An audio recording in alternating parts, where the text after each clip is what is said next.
Assalamualaikum warahmatullahi wabarakatuh. Kembali lagi di Media Aparatur. Di kesempatan ini saya izin sharing kepada Bapak Ibu mengenai pengalaman saya pribadi ketika mendaftarkan salah satu saudara teman ya, itu di P3K Teknis Umum. Ini hampir sama ya, mengenai syarat P3K Teknis Khusus dan Umum. Ini hampir sama, dimana persamaan ini mencakup deskripsi pengalaman kerja dan mencakup tentang relevansi pengalaman kerja dengan jabatan yang dilamar. Jadi kasus ini sebenarnya banyak yang tidak memenuhi syarat ya, karena alasan tidak relevan. Bapak Ibu mungkin sudah melihat ya banyak beritanya, alasan tidak memenuhi syarat karena pengalaman kerja tidak relevan dengan jabatan yang dilamar. Itu banyak yang TMS, itu khususnya di P3K umum ya. Alhamdulillah kemarin, waktu tahun-tahun kemarin saya mendaftarkan teman saya, saudara gitu ya, semuanya lolos di P3K teknis. Karena apa? Karena ada trik yang perlu saya sampaikan di sini, Bapak Ibu. Baik Bapak Ibu, kalau Bapak Ibu misalnya mengalami hal yang kebingungan gitu ya, dan ini sebagai antisipasi, ini silakan, bukan salah satu mempengaruhi Bapak Ibu, tapi ini sekedar referensi ya. Jadikan ini sebagai referensi dan silakan pertimbangkan Bapak Ibu untuk perbanyak literasi. Intinya bukan referensi satu-satunya, silahkan Bapak Ibu cari referensi lain. Ini hanya sekedar sharing ya. Adapun ini disclaimer dulu ya Bapak Ibu. Adapun kedepannya kalau misalnya menjadikan video ini salah satu referensi, saya tidak bertanggung jawab atas apa-apa yang berkaitan tentang tidak lolosnya seleksi administrasi. Ini hanya share pengalaman saja dan tidak menjamin kalau Bapak Ibu merujuk ke video ini Bapak Ibu pasti lolos. Ini tidak ya, ini hanya share pengalaman. Silahkan diambil yang baiknya dan jadikan ini bukan referensi utama ya. Jangan jadikan referensi utama. Silahkan perbanyak literasi ya. Jadi pengalaman tahun-tahun kemarin Bapak Ibu saya mendaftarkan P3K Teknis Umum, banyak yang tidak lolos di TMS karena tidak relevan dengan pekerjaan yang akan dilamar. Nah, salah satu yang saya pegang untuk TMS relevansi pekerjaan itu, saya tempatkan deskripsi pengalaman kerja ini ke salah satu surat keterangan pengalaman kerja. Nah, di P3K umum pun ada ya surat keterangan pengalaman kerja. Dan di P3K kali ini tuh saya mendaftarkan teman yang P3K khusus karena dia terdaftar di database PKN. Namun saya tidak menganggap remeh karena di sini salah satu kunci lolosnya P3K tahun sekarang dan tahun-tahun sebelumnya itu dari administrasinya. Jadi saya perhatikan betul pengalaman kemarin, saya jadikan referensi, saya terapkan di pengalaman pendaftaran tahun ini. Oke, ini kita bahas yang deskripsi pengalaman kerja dulu. Nah, maksud dari deskripsi pengalaman kerja Anda, yang dimaksudkan itu Bapak Ibu menjelaskan bahwa administrasi ini kebetulan administrasi sekolah ya, TU ya. Jadi beliau ini sebenarnya bukan tata usaha yang menangani tentang administrasi kepegawaian ya, karena dia hanya membantu di bidang perpus dan koperasi saja.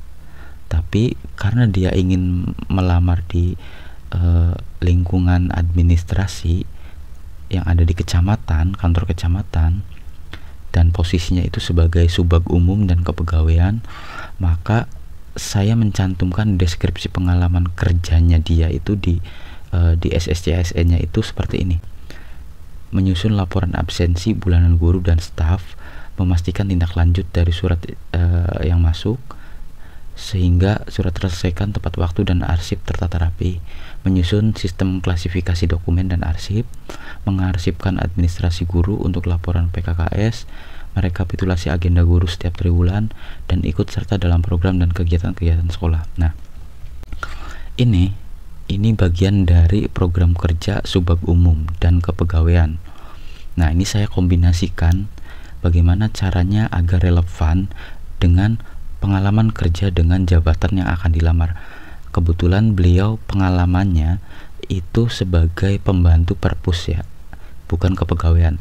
Tapi saya sesuaikan dengan jabatan yang akan dilamar, yaitu subbab umum dan kepegawaian. Makanya saya mencantumkan hal seperti ini agar tujuannya relevan dengan jabatan yang akan dilamar. Ini baru deskripsi ya Bapak Ibu. Nah, setelah deskripsi, Bapak Ibu itu nanti kan akan diberikan format surat keterangan pengalaman kerja dan ditandatangani oleh pimpinan Bapak Ibu atau oleh kepala sekolah. Coba perhatikan Bapak Ibu. Poin pertama itu menyusun laporan absensi bulanan guru dan staf. Nah, di sini menyusun laporan absensi guru dan staf. Ini harus sesuai ya Bapak Ibu. Biar antara deskripsi Bapak Ibu dengan surat pengalaman kerja yang disetujui oleh kepala sekolah itu relevan. Jadi tidak hanya mengarang gitu ya. Dan benar bahwa pengalaman Bapak Ibu itu benar adanya gitu ya. Nah, itu yang poin pertama ya. Poin keduanya memastikan tindak lanjut dari surat masuk atau disposisi surat ya bahasa administrasinya. Nah, di sini yang setelah titik ini ya, ini agak kecil ya Bapak Ibu, saya perbesar.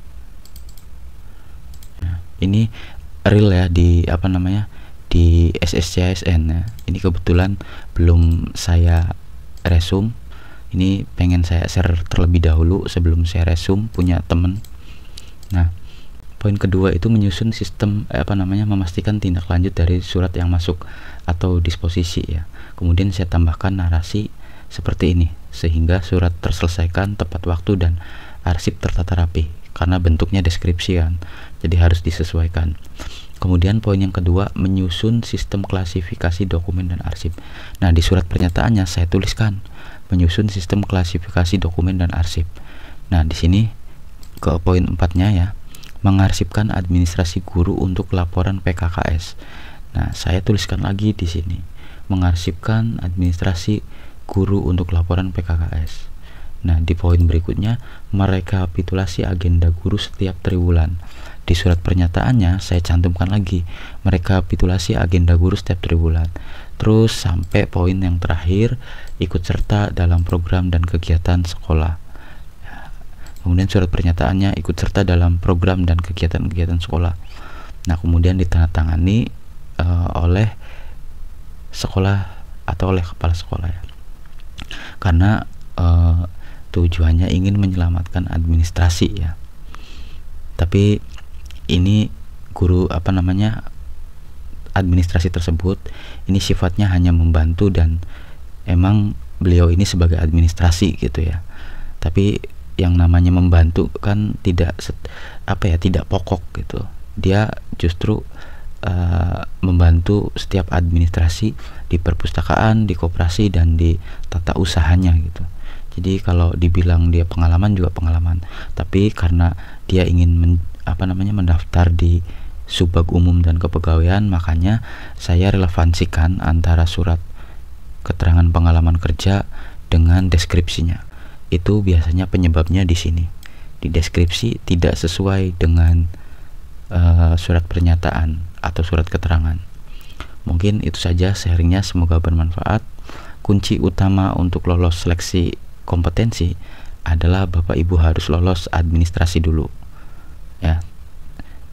Silahkan share ke teman-teman yang lainnya, barangkali ingin menjadikan referensi tambahan ya. Ini disclaimer lagi, ini bukan mengajak Bapak Ibu untuk menjadikan video ini sebagai referensi utama. Silakan perbanyak literasi. Adapun gagal enggaknya itu ini tidak menjamin ya, berhasil atau enggaknya itu tidak menjamin. Terima kasih. Wassalamualaikum warahmatullahi wabarakatuh.